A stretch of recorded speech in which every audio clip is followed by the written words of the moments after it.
Hari ini Lose ucapkan selamat Natal untuk kalian semua. Di bulan Desember ini, sebentar lagi tanggal 25, orang yang percaya kepada Tuhan Yesus semuanya akan merayakan Natal. Memang adik-adik, untuk saat ini kita masih ada di dalam masa pandemi. Kita tidak bisa bersama-sama ke gereja untuk merayakan Natal. Tapi kelahiran Yesus Sang Juru Selamat itu haruslah senantiasa kita sambut di hati kita.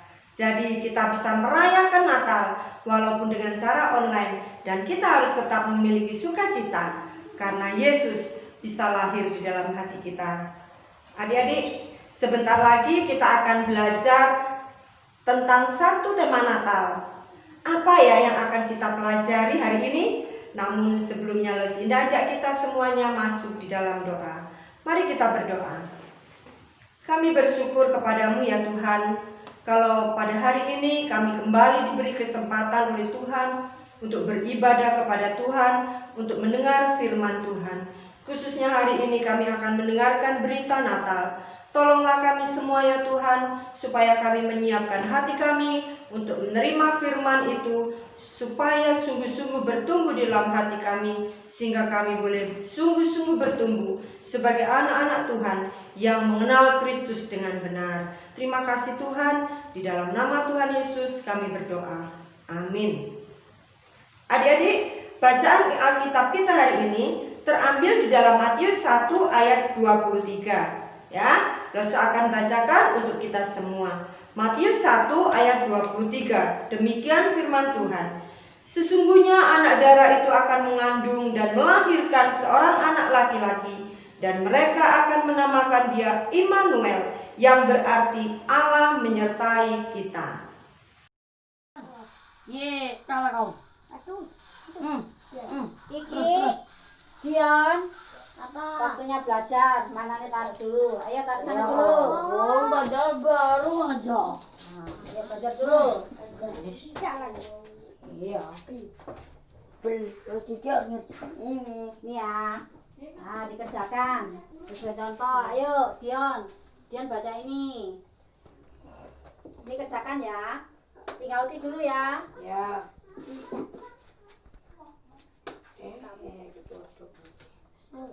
Yan, Apa? daripada mumpung uti pergi, ayo main yuk. Ayo. Ayo enak ini main. Maksudnya cepat. Kamu tadi pasang kereta kan?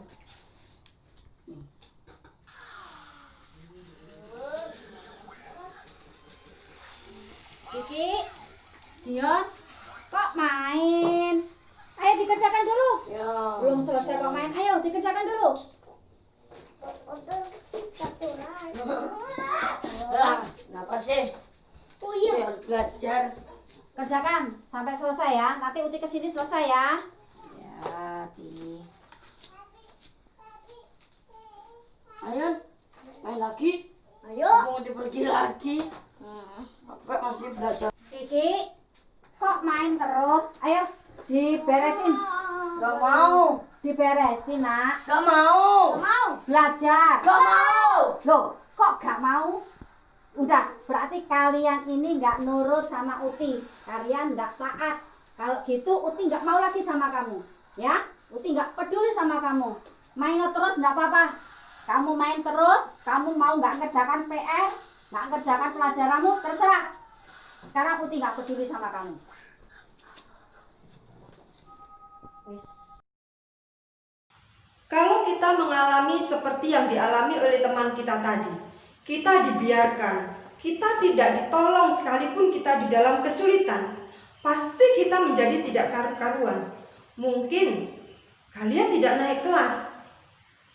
Dan kalau terus-terusan kita dibiarkan, tidak ditolong, tidak diberi nasihat oleh mereka, pasti hidup kalian akan menjadi berantakan. Bangsa Israel juga pernah mengalami hal ini adik-adik. Mereka dibiarkan oleh Tuhan. Bukan 1 tahun, bukan 2 tahun, tetapi mereka dibiarkan oleh Tuhan 400 tahun. Tuhan tidak berbicara kepada mereka. Loh, kenapa ya? Apakah Tuhan tidak sayang lagi kepada mereka? Tidak adik-adik, Tuhan sangat sayang kepada mereka. Bahkan Tuhan Tuhan setiap hari memelihara mereka, memberi mereka makan, melindungi mereka. Tuhan menjaga mereka. Bahkan Tuhan memberikan hal khusus istimewa kepada mereka, yaitu firman. Firman itu diberikan kepada mereka supaya firman itu bisa melindungi mereka, bisa membuat hidup mereka teratur dan mereka berbahagia. Tapi apa yang terjadi adik-adik? Mereka bangsa Israel tidak mau nurut sama Tuhan. Mereka tidak mau melakukan firman Tuhan. Bahkan mereka selalu melakukan kesalahan-kesalahan dan melakukan dosa di hadapan Tuhan. Makanya Tuhan membiarkan mereka adik-adik. Dibiarkan oleh Tuhan. 400 tahun mereka dibiarkan oleh Tuhan. Karena Alkitab mencatat mereka adalah bangsa yang tegar tengkuk. Mereka itu orang yang keras kepala. Banyak yang sudah menasihatkan mereka, tapi mereka tidak mau berubah. Mereka hidup semaunya sendiri. Mereka melakukan dosa yang membuat mereka lebih nyaman di dalam hidup mereka. Adik-adik, akhirnya Tuhan membiarkan mereka selama 400 tahun. Apa yang dialami oleh bangsa Israel ketika Tuhan tidak menolong mereka, ketika Tuhan tidak berbicara kepada mereka, ketika Tuhan tidak menasihati mereka lagi. Mereka mengalami kesulitan hidup yang begitu besar. Mereka mengalami penderitaan-penderitaan. Bangsa-bangsa asing menjajah dan menindas mereka, sehingga mereka merasakan kesusahan yang amat sangat. Karena hal ini adik-adik, maka bangsa Israel, mereka berseru-seru dalam hatinya. Mereka mencari, menantikan Mesias dengan harapan bisa menolong dan melepaskan mereka. Apakah Mesias itu ada adik-adik? Ada. Walaupun Tuhan menghukum mereka, tetapi Tuhan akan menolong mereka. Bagaimana caranya? Tuhan akan memberikan Mesias bagi mereka melalui sebuah keluarga yang sederhana dan bisa dibilang miskin, yaitu keluarga Maria dan Yusuf. Pada suatu hari, malaikat menjumpai Yusuf.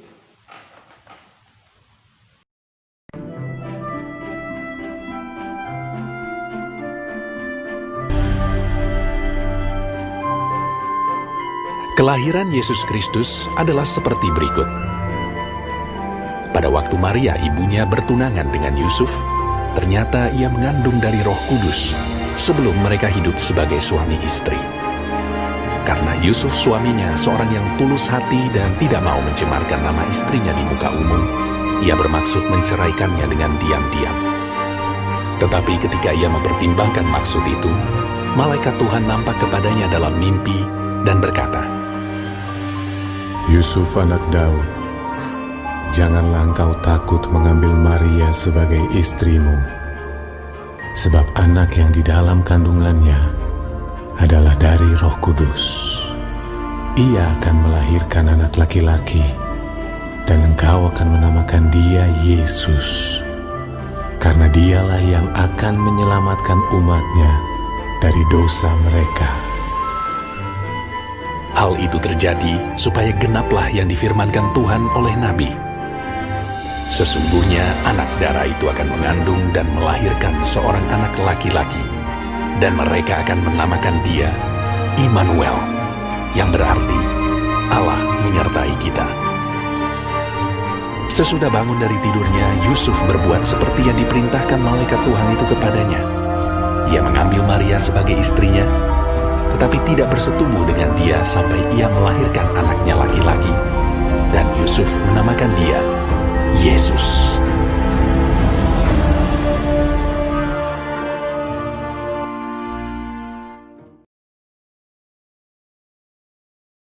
Siapakah Yusuf itu adik-adik?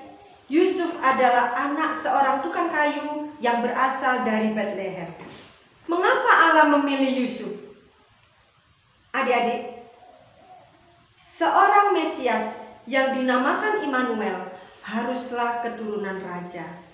Dan Allah memilih Yusuf untuk bertunangan dengan Maria ibu Yesus, karena Yusuf adalah keturunan Raja Daud. Hari ini kita akan belajar tentang Immanuel. Immanuel adalah bahasa Ibrani yang artinya Allah menyertai kita. Allah datang ke dalam dunia melalui kelahiran Yesus Kristus. Dan Yesus Kristus pernah ada di dunia ini bersama dengan murid-muridnya. Yesus pernah menyembuhkan orang sakit. Tuhan Yesus pernah memberi makan orang yang kelaparan. Bahkan Tuhan Yesus pernah menghidupkan orang yang mati. Ini menandakan adik-adik bahwa sebenarnya Allah itu tidak jauh. Justru melalui Yesus Allah itu begitu dekat dengan manusia. Bahkan Allah itu mendengar doa dan mengetahui pergumulan dan kebutuhan manusia. Yesus Allah yang Immanuel itu, dia seperti seorang ayah yang dekat dengan anak-anaknya. Dia tidak pernah jauh dari kita dan selalu mengawasi kita. Jadi kalian tidak perlu takut karena Yesus selalu menjaga kita. Yesus seperti ayah yang menuntun anak-anaknya. Tidak dibiarkan kalian berjalan sendirian adik-adik. Kalian akan dituntun supaya kalian tidak tersesat dan kalian bisa melalui jalan yang benar. Yesus seperti sahabat yang setia menemani kita. Dia menaruh kasih setiap waktu. Apa sih yang menjadi rencana dan cita-cita kalian?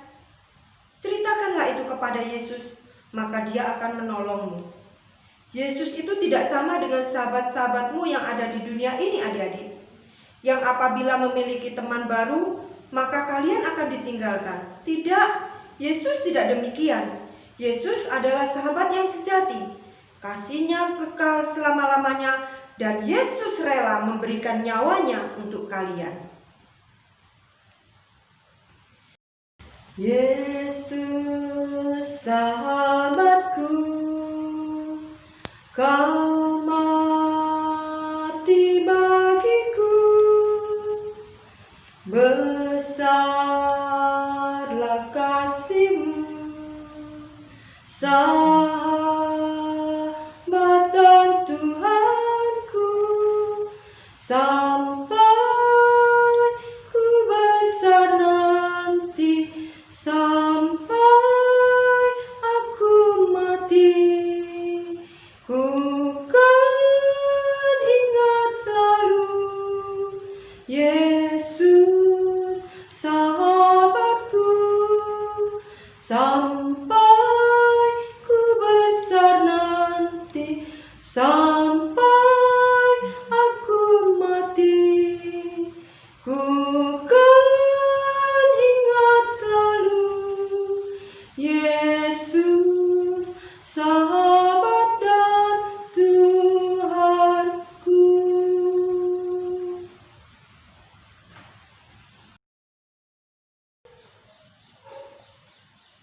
Yesus seperti seorang ayah yang memberimu ketenangan. Dia akan memelukmu dan membuat hatimu sangat senang. Pernahkah kalian marah dan kecewa kepada papa, mama, kakak, adik, atau teman-teman kalian?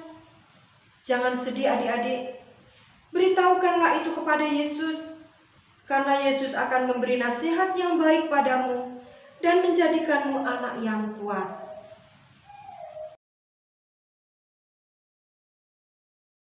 Dari gambar-gambar tadi adik-adik kita belajar bahwa Allah itu menyertai kita. Dia begitu dekat dengan kita. Bukan hanya ada di sekitar kita, tapi Yesus ada di dalam hati kita. Sekarang Lesa mau bertanya, siapa di antara kalian yang sudah sering berdoa? Sudahkah kalian mengundang Yesus dalam hati kalian?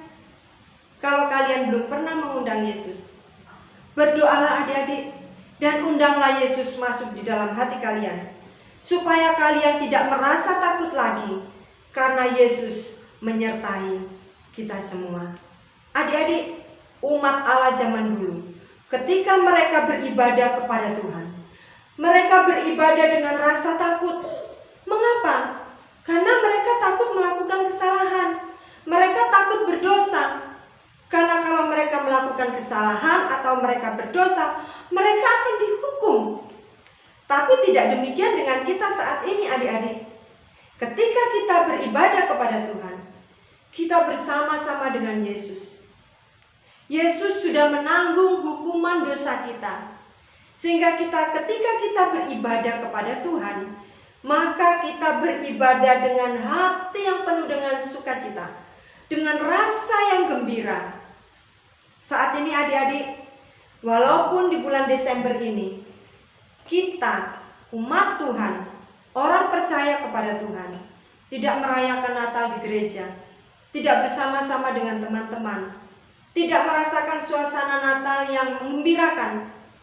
Tetapi, walaupun Natal kita saat ini hanya secara online, haruslah tiap-tiap kita itu menyambut Natal itu di hati kita, menyiapkan Natal itu di hati kita, menyiapkan hati yang gembira, karena kita akan menikmati ibadah kita itu bersama-sama dengan Tuhan Yesus.